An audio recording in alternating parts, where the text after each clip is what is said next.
Welcome back, guys. We are going to be talking about another movie today, and today we're going to be talking about Prey, a 2024 movie starring Ron Phillippe, Emil Herschel, and Mene Suvi. So, again, the entirety of this movie is very,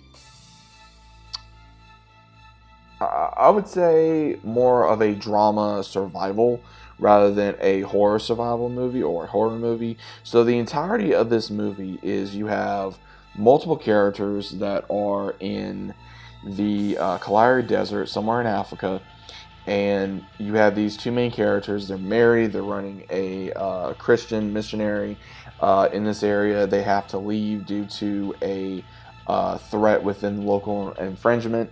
And you have Emil Herschel, who is a pilot, and he is transporting goods from one area to the country to another area of the country as well.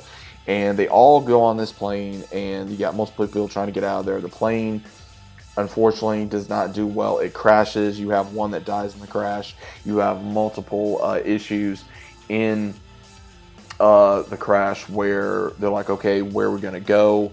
What's the closest village, and how are we going to survive? And the entirety of this movie is pretty much based on survival and what they're going to do, and can they get away from not only insurgents but at the same time be safe from the local wildlife, from lions to hyenas to whatever. Now, the entirety, which was crazy, is because Emil Herschel, you would think, because he pretty much tries to take lead in this film of gathering the survivors and going to a certain area to go, you got to go east or west or whatever to find the nearest village. Unfortunately, they walk through however many miles and there's nothing there. One of the ones thinking he knew where he'd go, he grabs his gun and he just starts going the other way after a scuffle breaks out.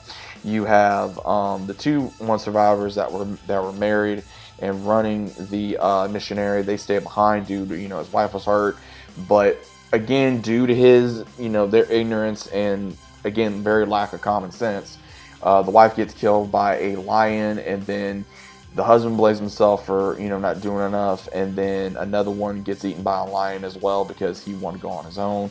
So now there's about 4 survivors left, and the only way they're going to make it through the night is due to staying in the cockpit, which can hold maybe about 2 to 3 people. Another one, he's got to stay out there and fend for himself as long as possible. Again, it didn't take long to kind of see, okay, who was going to survive, who wasn't going to survive, because everything was up in the air. It pretty much was easy pickings.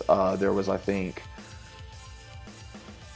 4 lion kills that was confirmed in this film. And at the same time, one died by getting shot by an insurgent. So it was kind of like, okay, it was easy to kind of figure out who was going to survive and who wasn't. But the one who survives in this film is what really takes me of like, you got to be kidding me. So anyone that has seen this film, you know what I'm talking about. If you haven't, then I'm going to go ahead and I'm going to spoil it for you. So again, spoilers.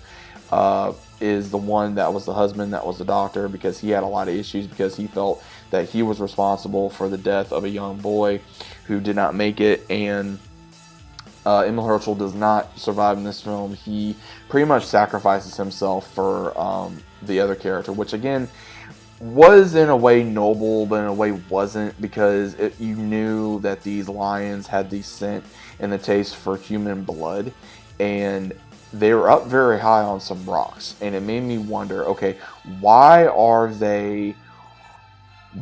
did he sacrifice himself that quick when the lions could not get up on these cliffs? Again, I know they can climb, but it just wasn't feasible. That's what kind of made me go, what the hell? The kills in here were not very impressive. The cinematography was kind of, I would say, low budget.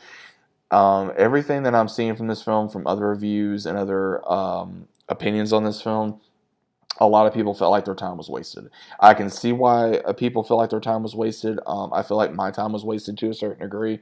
How would I rate this film overall? 1 out of 10. I give it a 2, and that's being very generous. I didn't really care about any of the characters. There was a lot of lack of common sense in this film. There was a lot of You would think there'd be good acting. There was not very much good acting in here. It was pretty much, oh, let's go by faith, let's go by faith, let's go by faith. And it's like, you can only go by faith so much until you are coming across with a creature that is built for killing. And if they come across another taste of blood and they like it, they're going to get more. They're gonna want more, especially if they smell it. There was a lot of points in this film where I'm like, okay, these ones are not thinking, and this is another issue that I have been having in a lot of survival horror thriller movies. Is again, there's no common sense. Why you would think there'd be some common sense. There's very lack of common sense in a lot of these films, and that really bothers me because it's like, what the hell are you talking about? You know what I mean? But overall, would I suggest this movie to anyone? If you want something new to watch, maybe I would not recommend this film to a lot of people. It would just depend on how your preference is for movies. If you liked it, great. If not, I understand. Would I ever watch this movie again? Probably not. But again, that is just my entire opinion of this film. Let me know what you guys think about it down in the comments down below. Hope you guys enjoyed. If you guys did, leave a like, subscribe to the channel if you guys are new. Comment down below what you guys thought about the movie as well. And I'll see you as always on the next one.